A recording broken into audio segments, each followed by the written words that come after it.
Okay, so thanks for attending this 11th session with Adobe. Thank you, Tim and Alwyn, for delivering this session on Dimensions, Aero and Mixamo. Thanks, Abigail. It is fantastic to be running these sessions for the South Australian Department for Education. And Alwyn, I think this is your first one, isn't it? It is indeed. Session. Yeah. It's great to have a local South Australian presenting this session for the South Australian audience. And Alwyn, we'll do a proper introduction for you in just a minute. What I'd like to do first of all, for those of you who are with us live and those watching the recordings, is I just want to share a little bit of housekeeping and just some general information about Adobe in education. So if you're not aware, you guys have got the Creative Cloud at your school, which is just amazing. It's incredible software. It's used at the highest level of the multimedia communications. That sort of industry are using our tools on a day-to-day basis.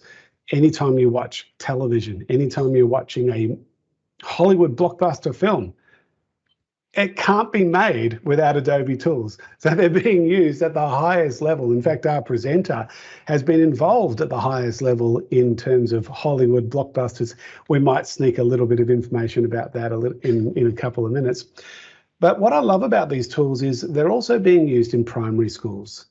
And they're just so accessible and so functional. As you can see, the Adobe Creative Cloud is 23 different desktop laptop apps. It's 23 mobile apps, and it's 11 web apps and resources. And look at all the things you can create, from 3D and AR, which is what we're going to be looking at today, desktop publishing, PDF manipulation, web design, app design, audio editing, photography, image manipulation, graphic design, video editing, which is my favorite part of Adobe, illustration, and UI and UX. I like to break the Creative Cloud down into two different categories.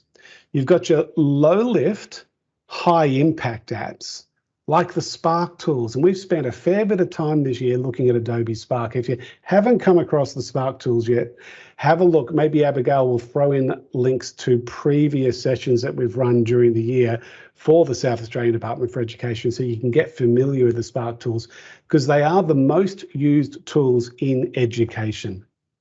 And I can confidently say that because this is what I do day to day, working with teachers and students all around the Asia Pacific region. And the great thing about the Spark tools is they are so simple to use, so simple that even school principals can use them, just saying. But then you've got your powerful high impact apps, like your Premiere Pro and your After Effects, the apps that are used at the highest level of multimedia, and they take a fair bit of a learning curve to understand. And some of you already know them. I was talking to one teacher who's on this session live at the moment, Shona, asked her what her favorite apps were. She said, Photoshop and Illustrator. They're not apps you can just pick up straight away and master. You need to develop skills. And to get our students ready for industry, they need to be developing the skills. And I happen to know that there's a group in South Australia, and they run a training school alongside with Flinders University that are getting students ready for the CGI film industry. And they're almost exclusively working with Photoshop as a fundamental skill for CGI, getting all your artwork done. Every time you look at a blockbuster film and it has CGI, you're looking at the work of hundreds of artists who are Photoshop experts. And so when they can develop their skills at school, you're giving those students a chance to work in all sorts of fields, including that full-on multimedia area in Hollywood blockbuster films potentially. And there's avenues within Adelaide to be able to do that. And Simon Scales, he's the guy I was just thinking of. He runs that school. Al, what's the name of the school? It just escaped me at the moment. Do you remember the name of his? Yeah, it's CDW Studios. I was just down there the other week, actually. So cool. I've had a visit and they do amazing things. And now you can do a bachelor's degree alongside Flinders University with Simon Scales and master Photoshop. Very hard to master that application. But even primary school teachers and students are using Photoshop in very simple ways just to do things that they need to. I'm not going to say a lot more, except I want to play this quick video, and it gives you an overview of Adobe in education. Adobe's industry standard tools like Photoshop, Illustrator, Premiere Pro, After Effects, Animate, InDesign and Dreamweaver are vital for media, IT and arts educators in K-12 and tertiary classrooms across the globe. But these days there are a growing number of simple to use tools like Spark Video for quick and simple video stories, Spark Post for digital posters and social graphics, Spark Page for quick web pages that Adobe will host for you, Aero for augmented reality experiences, Acrobat DC for PDF manipulation, Adobe XD, a design thinking tool for designing, prototyping and sharing the designs of apps and websites, Dimension for making 3D models, Rush for powerful video editing on your mobile and desktop devices, Fresco, which is the ultimate drawing tool for the iPad and Surface Pro, Photoshop for the iPad, the new Photoshop camera, Character Animator for real-time animation, the new Illustrator on the iPad app, and more. These apps are being used by maths and science educators, English and humanities teachers, law professors, health and physical education teachers, and in any K-12 or tertiary curriculum area that is looking to add an extra level of engagement and creativity into the learning and teaching process. Get to know these apps through the Adobe Education Exchange, which is getting close to 1 million members across the globe with a wide variety of new, free online self-paced courses and resources for educators. The Adobe Education Exchange is made by teachers for teachers. It's a great way to learn how and why Adobe tools are so beneficial in all curriculum areas. It is also the gateway to the new Adobe Creative Educator program, which is a badging program designed for any educator in any curriculum area and level. You don't have to be an Adobe expert to be an Adobe Creative Educator. We do hope you enjoyed this session. Please do share what you learned today with your colleagues and wider education networks. Use this QR code or link if you would like to follow up anything that was presented during this session, or if you would like to join the Australasian Adobe in Education monthly news update. Enjoy this session. So that gives you a summary of a number of the apps and how they're being used in education. In that summary, it mentioned the Adobe Creative Educator program. I've put the link in the chat there, adobe.ly/ACE. It's a multi-leveled badging program. It's a micro-credentialing program for teachers. And I think every teacher should do at least level 1. And if you find that Adobe is kind of your thing, then you've got level 2, and we're working on level 3 at the moment. And maybe you could become an Adobe Education Leader, which is our highest level of our teacher community program. Get to know this particular program, share it with your colleagues, because I think it's probably one of the best courses on the Adobe Education Exchange. We run a show every second Wednesday night called Inject Creativity Live, and it's available on the Adobe for Education YouTube channel. And it's terrific. It's a lot of fun. And with these sorts of tools, it's not something you can master just by going to one workshop. It's important to be part of the community. It's important to keep developing your skills and your knowledge about the applications that you've got available from Adobe. And this is a great way to do that. At every show, I get an Adobe Education Leader to present how they use a particular tool in a particular context for them. Could be a primary teacher, could be a secondary teacher, could be a university professor. And you're learning from that great community of learners, which is just brilliant. And just tomorrow, we're starting the Adobe Teach Meets sessions. And this is a brand new program, literally starting tomorrow. We're going to run them for 2 consecutive afternoons, 2 times a term, right through till the end of next year. At each Teach Meet session, there'll be 5 Adobe Education leaders who will be sharing a particular topic. It could be something as simple as Spark or as complicated as After Effects. You can then choose which of the sessions you want to go to, and then spend almost an hour, if not more, with that Adobe education leader learning from them in a practical workshop session using Microsoft Teams in the breakout rooms part of Microsoft Teams.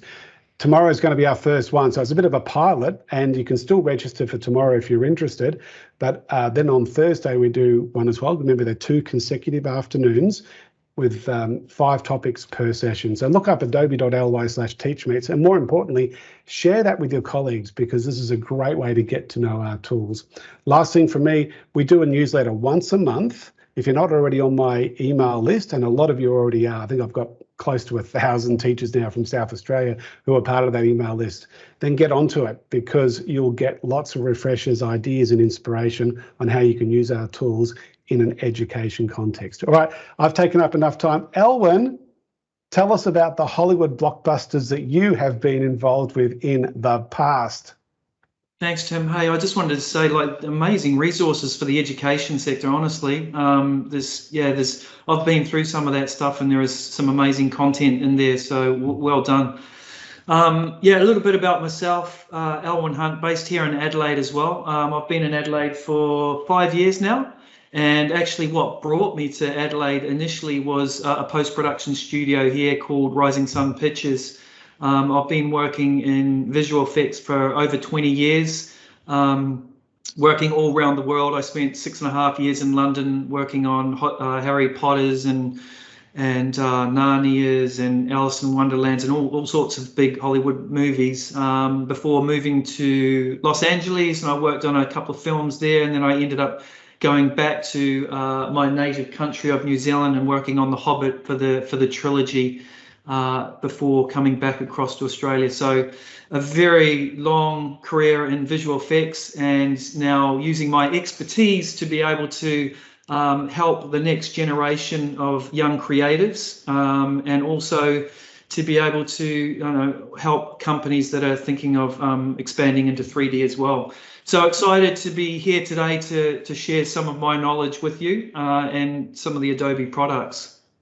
So to kick it off, what I'm going to do is I'm going to share my screen. I think have I got permissions there? Yeah, I think so.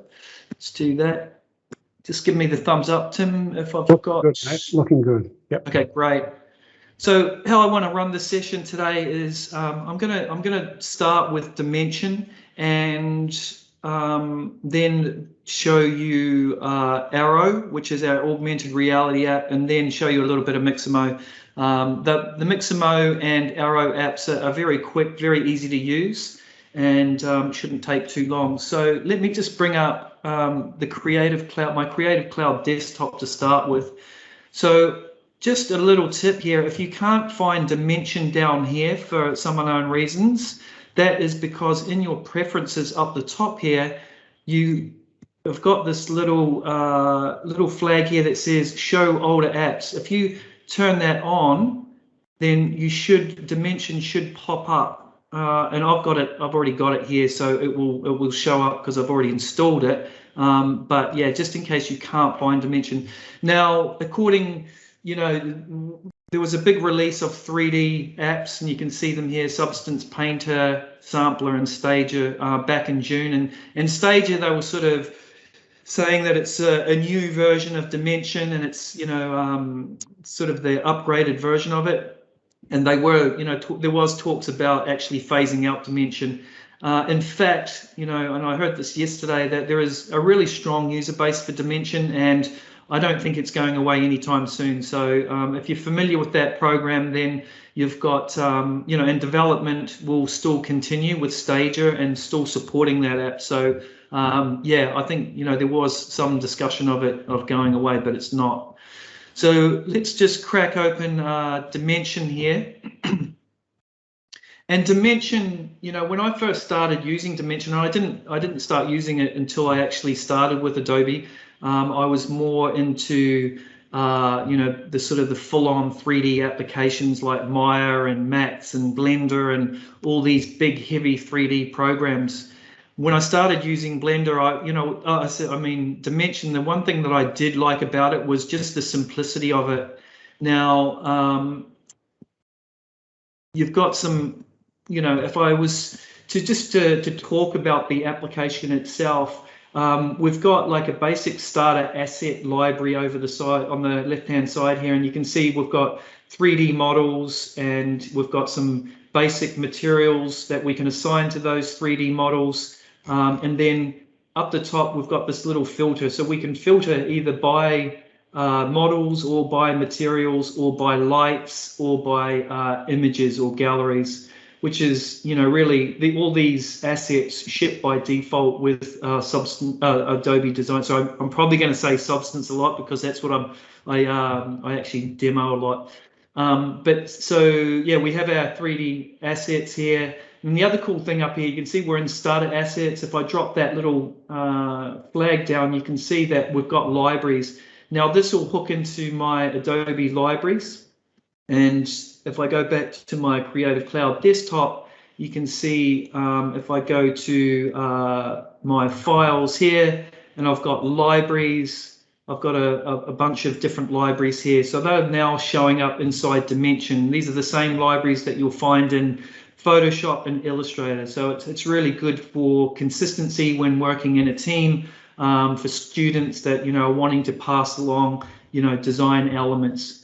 So for this example, I'm going to do something really quite simple, and we can see here that I'm working in my 3D viewport, and what I want to do is just go back to my starter assets and just create or just actually drag in some of the 3D models here. So I'm just going to literally push on that, hold it down, drag it into the 3D viewport here, and you can see that that 3D object is now dropped into the scene. Now I can rotate around my object here, and you can see on the side here we've got this little nav bar, which is orbit. We've got our move tool, we've got our dolly tool, that's our pan tool and our dolly tool. So if we orbit, that just allows me to move around that. Is my screen flicking, Tim? Can you see that? It seems fine to me, Alwyn. Okay, cool. No, that's fine. It's just must be the feedback I'm getting, as long as it's not flicking. Okay, cool. So you can see that I'm orbiting around my 3D model there, and then I've got the pan, so I can move that around again in that space, and then I've got my dolly, which allows me to move in or move back. So they're the icons there. Now I can do that through keyboard shortcuts as well. So if I hold down Shift, my Alt key, for example, I can then dolly around that or pan in and out. So there's a few different ways to be able to do that, either through the toolbar or through keyboard shortcuts. So I've got my box here, and from a student's perspective, really this is a great, this program's a great introduction, particularly if they're used to using something like Photoshop or Illustrator. This, I usually say Dimension is the bridge between 2D and 3D. This is where you can import in your 3D illustrations and then drag and drop them onto your 3D model. You can set up live links between this 3D file and also your either Photoshop or Illustrator to be able to edit in real time. And I'll show you what that means in a minute. So I've got my box here. Maybe I'm going to add a couple of other different assets here. So I'm going to add a table, and I've got like a little filter or a search menu up the top here. So I can just type in table, and I can just click on that, and it will appear in my viewport. So again, I'm going to pan back, and if we have a look on the right-hand side here, we've got a scene menu, and these are the items that actually make up the scene. So when I'm moving around like this, essentially I'm looking through a camera and toggling and rotating around my 3D objects. And you can see that camera is here in the in this properties palette here. We also have environment. If I click on that, the environment at the moment you can see is white. Now if I change that color, you can see that it's just going to update that background color to whatever I want. We've also got some global lighting there. So we have a look, you can see environment light. I'm using an image to actually light the scene at the moment, and we can do things like colorize the light. We can change the intensity and rotate shadows and stuff like that. We're going to play around with that a little bit later on. We can see that we've got our box there and we've got our side table. And when we select that, it selects it in the viewport, and that's represented by that sort of blue line that outlines our 3D model. So let's just go back to our box. Now I can move that by hitting W on the keyboard, or you see on the left-hand side up here, we've got our move tool. Now I'm just going to grab that axis and move it directly straight up and just have that align up with the top of the table. Now if I've got my 3D object there selected and I hit F on the keyboard, that's going to focus in on the 3D object that I have selected. So then I can sort of, line up and make sure that that box isn't going through the geometry or that table underneath me there. So I can just line that up and know that it's sitting okay. Now there is an option in your preferences. Now I'm used to working in the substance application, so I can come up to preferences here and say hit keyboard shortcuts, and you can see there that I can either work in Adobe Standard or Substance, and I'm working in Substance just because I'm familiar with how I navigate around that 3D object in those Substance programs. So we've got our table there, we've got our little box. I'm going to just position that a little bit further forward. I'm going to clear that filter. I'm going to grab another box and I'm just going to drop that onto the table. And you can see there, some of the smart sort of features with this program is that it's actually recognizing our tabletop, and it's saying, where do you want me to assign this box to? Do you want me to assign it to the ground plane down here or to the top of the table? So I'm just going to release that on top of the table, and you can see there our box has now appeared on top of the table, which makes it super useful just to, instead of navigating that on top. So I'm going to position these to something like that. Now if I want to rotate this box here, if I hit E on the keyboard, it changes that little manipulator, and you can see W was move, E is rotate, and I can hit again, select one of those axes to be able to rotate that 3D model. And if I wanted to scale, then I could hit R on the keyboard. Again, I can just scale that up or down according to whatever I'd like it to be. So I'm moving that, and if I actually hit the center of the axis there, I can move that in all directions. Or if I hit just one of the axes, it will restrict it to just that axis. So I've got my box, I've got that second box, and maybe I'll do something like but actually what I'll do is I can also import in 3D models. So if I was to go to somewhere like Adobe Stock, for example, and I can go to 3D, and I can do, I don't know, I can just do a search for 3D products, maybe a cap. See what comes up. And you can see there's a bunch of 3D assets and other 3D models that sort of come up with that search as well. So I could choose to download this asset and then import that into Dimension as well. So I'm going to come up here and I'm going to go import your content. I'm going to click on that and I'm going to go 3D model.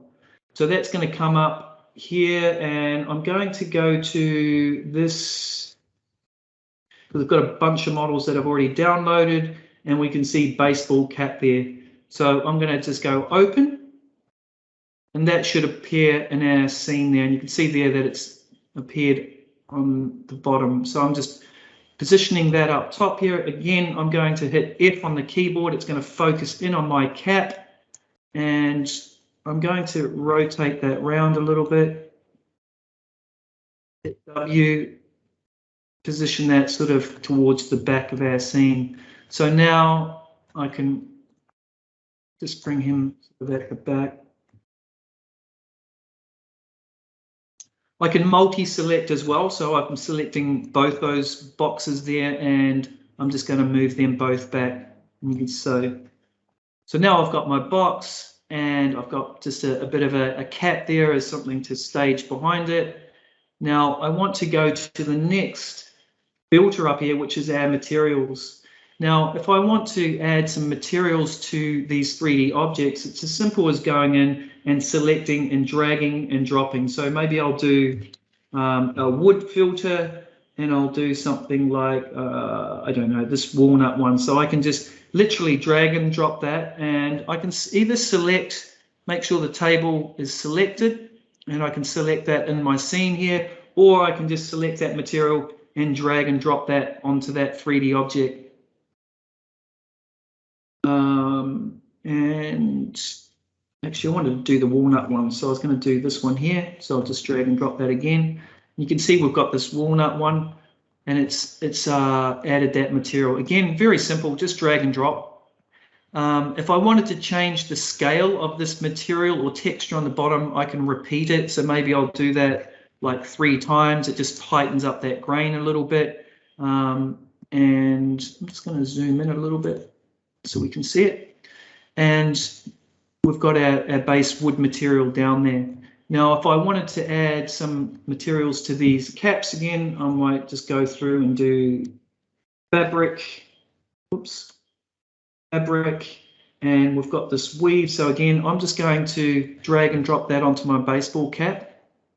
And you can see there that I just wanted that sort of the main cap part to be added with that material. So you can see that the weave is quite loose. I might again repeat that, you know, say 5 times, and that just tightens it up a little bit. Maybe I'll grab this other fabric here, and I can just drag and drop that onto that main area, onto that the brim of the hat, and I'm going to rotate that 90 degrees, and maybe I'll repeat that pattern 10 times or something like that. And again, I can, because it's got these parameters that I can just change the base color. So maybe I just want to dial all this stuff back down to suit the cap. I can just change those stripes in that base material. So I've got my cap there. Now maybe I want to add a logo from an Illustrator file that I've created. So I can come through and I can basically select where I want that Illustrator file to go. So I'm going to select that. We just have a look at the head of the cap here, and I'm going to. There's a little icon on the right hand side here, so you can see it's got like add place graphic on model. So I can either do it there, or I can come back up on the other side where it's got add content, import your content, and place graphic on model. So if I select that, I'm going to go through, and I've got a Illustrator file here, and there is a logo.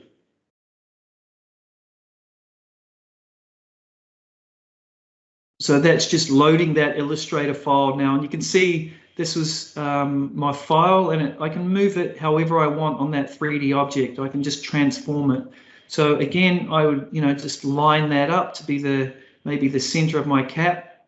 If it's too big, I can then grab that outside thing and scale it down a little bit. If I wanted to rotate that, I just grabbing these different handles that are part of that manipulation tool and be able to easily position that wherever I want. So I've got my cap there, and if I zoom in, I can also just rotate my lights around by holding down Shift and the right mouse button clicking, and I can actually make that logo more metallic. So I might just kick that up, and again, if I rotate my lights around that, you can see how shiny that logo has now become, just changing that one parameter. So I've got my decal, which I've added to my cap, and I'm just going to zoom right back out again. But maybe I've also got some artwork that's been saved to my library. So if I go back to my libraries, I've got some of these sort of decals or logos here. Again, I can just drag and drop that, straight onto our 3D boxes. The first thing I'm going to do, actually, I'm just going to add a base material to these boxes. I'll go back out of our libraries for a second, go back into our starters, and I'm going to grab something, maybe a plastic, something like this, and I'm going to just drag that onto our box. You can see there, if I zoom into it, a bit of texture to it, and maybe I'm going to increase that, again, that pattern by a bit, and it's just looking a little bit nicer now and a little bit more to the scale that I want it to be. I can change that, and maybe I'm going to, either I can hit the color here and be able to change the color this way, or I can go back into my image there and actually, sorry, I can just sample pick that from here as well. So maybe I'll select a color that's off the cap so that it matches, and I'm good to go. If I wanted this object here to be the same as my box that I've got here, I can actually select this box, hit I on my keyboard as an eyedropper, and then select that material, and it will automatically pick that same material that I've got on there. So it's just a really quick way of being able to update other 3D models with the same material. So let's go back into our libraries, and I'm going to grab this logo here. Again, I'm just dragging and dropping that straight onto our 3D model. And I'm going to hit W on the keyboard, and you can see there that I can move that logo, and maybe I'm going to place it on this face, and I'm going to rotate that around a little bit. And again, I can play with the scale or do whatever I want with that. If I'm not happy with that base material, I can come back up here, whoops, and I can hit the material, and maybe I just want to lighten that up just ever so slightly. So I can come back and go back into my color just to bring that up a little bit. You can see when I do that, it actually updates that other one as well, which is really, really handy. So I'm going to do something like that. And then for this last box, I'm going to drag this logo or packet decal on top here, and I'm going to rotate that around. I'm going to scale that up. I'm just going to position that on top, and I just want that text on the side to spill over onto the edges as well. So I can just position that up a little bit, move that across. Again, I'm going to play with the scale.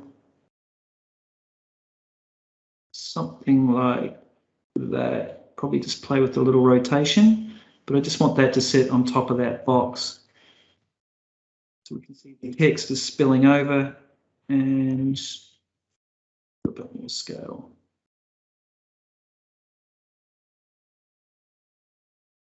So I want the box that's happening there, which is great.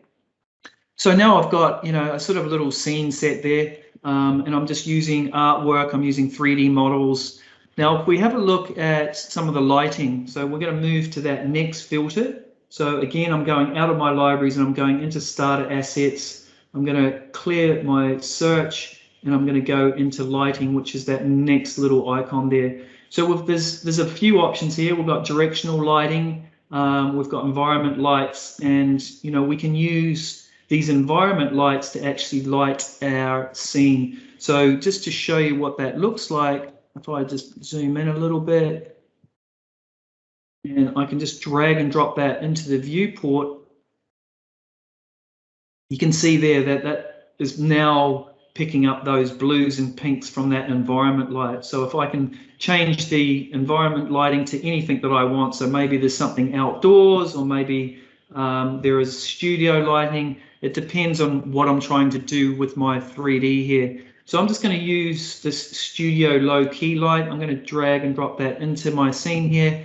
And if I hold down shift and right mouse button click, I can rotate around. I can rotate that environment light around to make sure that the key light is hitting the front of my surface, which is really, really useful. So the other way of doing that is doing it here. So I can do it, a few different ways. keyboard shortcut or just use the slider here. So once I've got something like that, maybe I'm just going to quickly create, I'm going to go back into my basic shapes. I'm going to create a plane, and let's just scale that up and do a little sort of corner setting, and I'm going to duplicate that. I'm going to hit E on the keyboard, I'm going to rotate that. I'm going to hold down the shift button when I'm rotating, and it will snap to an axis. And you can see there that it's snapped to 90 degrees. I'm going to move that to that section. I'm going to bring that wall up, and then I'm going to duplicate that again, hit E on the keyboard, same process, hit the shift button, transform that across to there, move it to the back, and we've got something like that. Now, again, I'm going to go on my materials. I might grab some sort of marble flooring. Again, I can just drag and drop that onto that bottom geometry. And if I go into wood, I can do something like wood planks. So I can just add that to the wall, and maybe I'll just scale that to 2. Again, if I select that wall, hit the eye, I can quickly create a little corner so that when I'm just doing some, some product sort of placement shots, then I've got an environment or a, built up environment that it's just being staged in. It looks something like that. So I've got my little staged area, and now what I want to do is just go through and actually create some cameras and just talk a little bit about the lighting and camera setup inside Dimension. So if I come through, and maybe I'm going to crop in on this setting, and you can see we've got our cap and we've got our boxes there. Maybe I want to do actually a bit more of a placement shot. So I might just rotate that around so we can see the front of that box as well, because the art director wouldn't be happy if you couldn't see the actual logo. And again, I'm just positioning these a little bit better. So once I'm there, there's an option up on the top with our camera setting here where I can create a new camera. And by doing that, I just click on it, and then it says save a view and return to it later. So I can hit the plus symbol down the bottom here, and it acts as a bookmark. So I click that, and I call that camera one, so that when I rotate off that, if I wanted to go back to that, I can click on that, and then it'll just snap back to that original camera shot. So again, if I wanted to do a few sort of placement shots of my product, and maybe I wanted to just actually do the lid, I might just rotate that up so that it just is a little bit more in view. Again, I could just create another camera and call that Cam 2. So we've got Cam 1, Cam 2. So yeah, you can set up as many cameras as you like. You can do, extreme close-ups to something that's a little bit more further away, depending on, if you're doing, if you're wanting final images for an InDesign file, or maybe for a project, or like it depends on how many different I guess final renders you'd like to output. So I'll just do one more camera here. Call this Cam 3. And there's one other little icon up here, and I'm just going to zoom into one of these close-up cams, and this one here, which is render preview. Now, if I click on that, what's going to happen is in my viewport, it's actually going to render the scene as if it was a final render. So that gives me just a lot more information about how that final render is going to look. And you can see there, we can see the shadows, the lighting's a lot softer. And if I wanted to, I can come back in and maybe position my lights slightly better or more front facing to get more lighting, and then it's going to go through. You can see how it's kind of hazy. It's doing a real-time render for me. Once I'm happy with the lighting, I can, again, if I'm if I'm not happy with that background image lighting, I can add further light. So there's things like 3-point lights. Again, I can just drag and drop that into my scene, and you can see there that it's just adding additional lighting to be able to really highlight our products.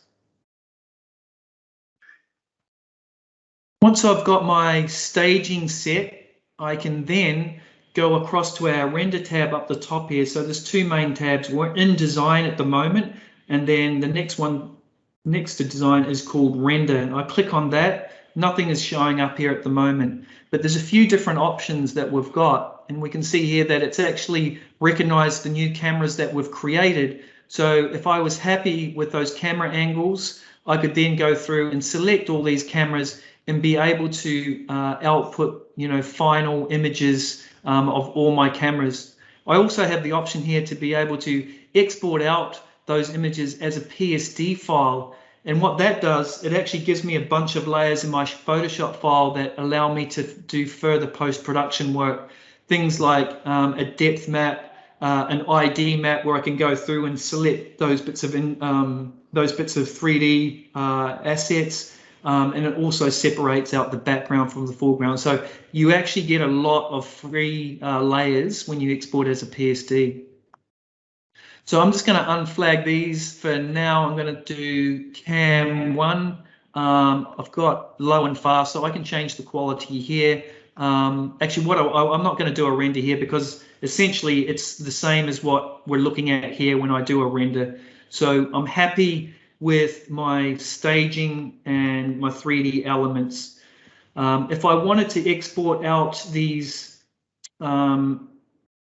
images, or I could, there's a couple of things I could do at this point. I could either branch off, export out these assets to Aero, which is our augmented reality app, and then be able to pull them down on my phone or my mobile app. Or I can do something else, which is actually send this scene to the cloud. So you got this little icon that says share 3D scenes. So if I go back across to my desktop application and I go into shared with, is it shared with you? Your files, I'm just waiting. Oh no, your files. I always get lost when I'm trying to find that. Discover, is it? No, perhaps I'm sure there's files and your library. Yeah, it's under your library. And where is it? Come on. Sync files. Where is that? Tim, can you help me out? I've forgotten where it is. Apps. And window. Discover. I thought it was under files. You're too used to using Substance, Al. Oh, I am. I thought it was your libraries browse. Oh no. Is it cloud? I've forgotten where it is. I can't believe I've forgotten where that is. Oh well. Anyway, there's an option here where you can actually see your 3D scene inside of a browser window. So what happens there is, it creates a web link and create public web link, manage published scenes. If I click on that, that might actually open up. Here we go. Oh, actually, it's on the, you have to be logged into your Creative Cloud on the web browser. So you can see here we've got published and then cloud documents, your files. I've got none saved. But anyway, there is a way to do that. So at this point, what I'm going to do is I'm going to come up here and I'm going to actually export selected for Aero. So I've already done that just to save us a little bit of time, and then we can see what that looks like. So I'm going to just sync up my iPad right now with my desktop so that you'll be able to see that. Actually, before we do that, maybe I'll do Mixamo just so that we're not jumping out of the desktop. So I've just typed in mixamo.com up here. This is a web-based app, and it's very, very simple, and it's really fun to use and be able to just add some crazy animation cycles to different characters. So you can see here, there's a whole library of characters that you're able to select from. And maybe I'll do, you know, this guy here, and I'm going to use this character. He's going to load up in our 3D viewport here. And again, I'm able to rotate around this guy and just see him in 3D space.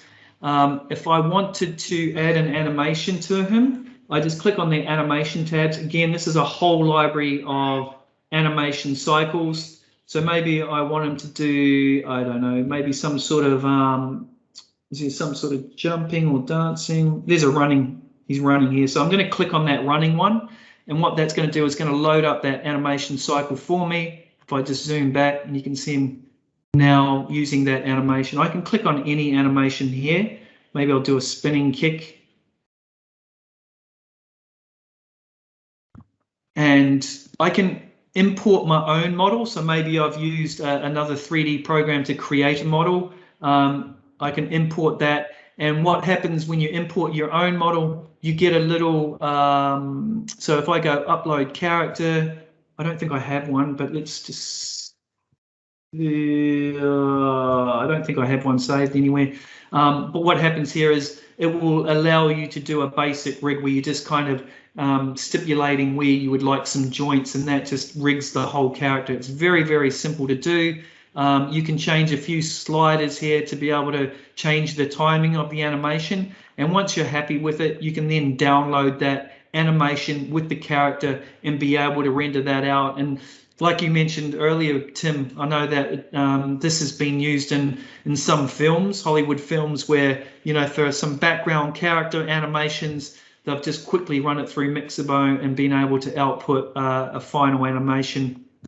So it's this, yeah, it's super simple to use, a great little resource for students to be able to start playing around with animated characters, download them into, you know, even you can send it to our Aero, which is our augmented reality app as well.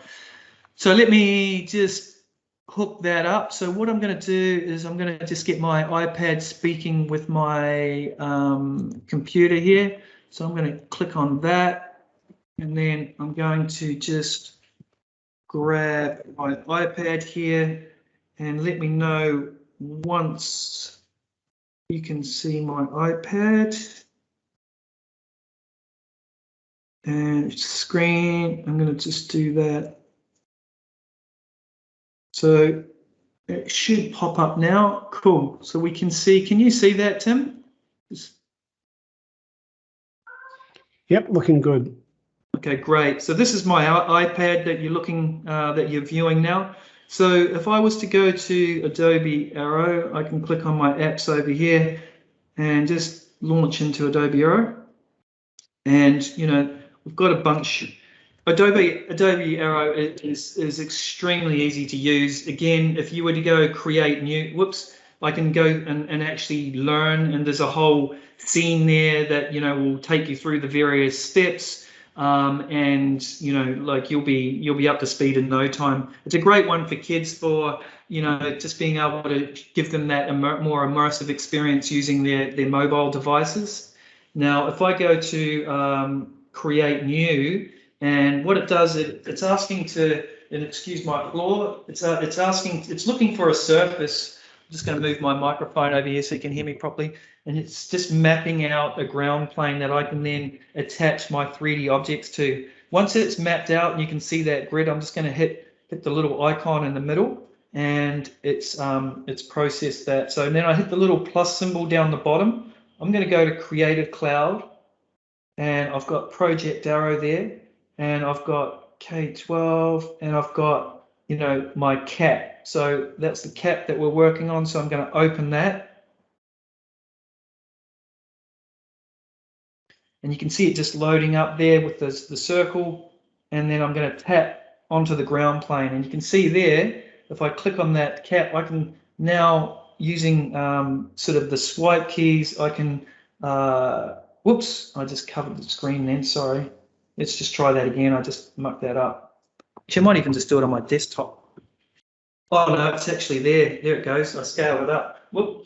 So there's our cat there. So I'm using one finger to position my cat on the floor there. If I use two fingers, I'm scaling it up and down. If I use 3 fingers, I can then move it up and down in the y-axis. So there's a lot of flexibility with being able to position and just being able to actually, you know, see the detail of those materials that I actually assigned to that cat. So, you know, if I wanted to add something else, I can just keep adding to my scene. So maybe in Creative Cloud here, I've got something else. Maybe there's let's try some of these other ones. I haven't used them for a while. Black armchair.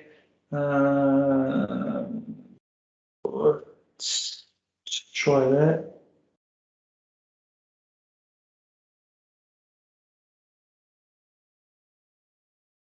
Oh, it's a pretty big file, this one, but we'll see how we go. Actually, I might just cancel out of that because it's probably a lot bigger than what I thought. So if up the top here, I've got my preview mode, so I can click on that, and you can see there that it allows me to do recordings, or I can take photos. I can actually, I'm going to just go back to edit and see if I can bring in a one of those Mixamo characters, because I know I had some of them as well. Project Aero, and we've got input assets, characters. Yeah, let's just bring in one of these guys. Why not?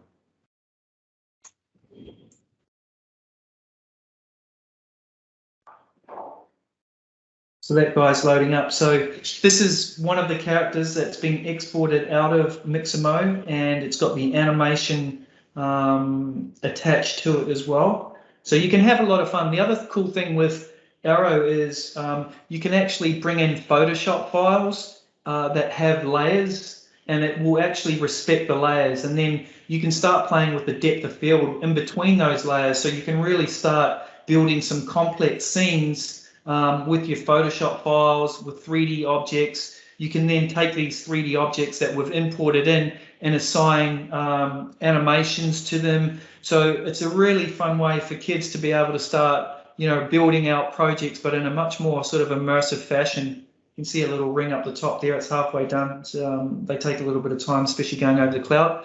But you know, you can then record those projects whether, you know, they're engaging in more animations in the actual scene itself. Just giving this a bit more time. It's almost there. And hopefully that will load. What I've found out is a number of teachers who are using this as a stimulus for creative writing, getting the kids to create their own little augmented worlds and then getting them to write about it. That's been a great thing I've noticed from English teachers, particularly in upper primary and lower secondary. Yeah, that's cool. Very cool. So you can see a character there, just even, you know, sort of the detail and stuff. It's pretty cool. I actually did I think that other one's that loading there, so I'm just going to kill that for a sec, take that back home. Let's just stop that, and we'll go back to there and click on that. Cool, so let's escape out of that and bring that down. So you looking back on my screen now, Tim? Yep, I can see your screen. Okay, cool. Yeah, so that's Aero. What was I going to say then? I think that was kind of where I was at, actually. I think we're good. How much time do we have left? Only a couple of minutes, Alwyn. So do you want to finish up? Yeah, I think we're good. That was, I think we're about right in terms of, yeah, just showcasing Mixamo and Dimension and Aero. I think we're good. Unless some people have some questions in the chat, we could answer as well. There's been a little bit of discussion. A couple of people had to jump off, but they were very appreciative of what you did, and they're going to be catching up on the recording for the things that you missed. So this is your last chance, folks, to throw in any questions that you might have before Elwyn disappears. I've just added a couple of tutorials, one for Dimension. I did that earlier in the chat, and then I've just added one for Aero. So you can go and look at the Adobe Help Center. The other option is, of course, to go to the Adobe Education Exchange, and that link is very early on in the chat if you want to recover that. And there's a lot of resources that teachers have created for Dimension and for Aero and every other Adobe product too. But you can go and search for your area that you teach. You can search for your age range that you work with and whatever product it is that you want to find out what other teachers are doing. Rather than reinventing the wheel, have a look what is already happening out there through the Adobe Education Exchange, which now has well over 1 million teachers involved. So there's a lot of people there to help you. Elwyn, thank you so much. There's a couple of people chatting at the moment. Just a reminder about the Teach Meets program that's starting tomorrow. I'll just put the link again into the chat. Adobe Teach Meets. We're really looking forward to it. I've got about 60 teachers booked in for tomorrow and about 50 teachers booked in for Thursday. But I just noticed a whole lot of registrations that I've ignored so far. So they came in this afternoon. So there's probably about 100 now, I'd say. So it's going to be a really exciting time. We're not recording the Teach Meet sessions. You have to be there live. And so that's the value of them. We've got so many on-demand resources on the Education Exchange that you can go to without needing to make a whole lot of more recordings. Andy's saying, no question for me, but he did find it interesting to see what these apps are about and how they can be used. Thanks, Andy. Appreciate it. Yeah, I was just going to say there was a bunch of presentations at Adobe Max this year for Aero as well. I'm just pasting a couple of in the link here in the chat. Well worth watching again, just to see how creative people are with Aero. Oh, that one's Japanese actually, so that one might be a bit hard to understand. I'm going to post them in, and just putting a link to the overall Adobe Max conference. Yeah, there's lots of great stuff in there with 3D as well. Brilliant.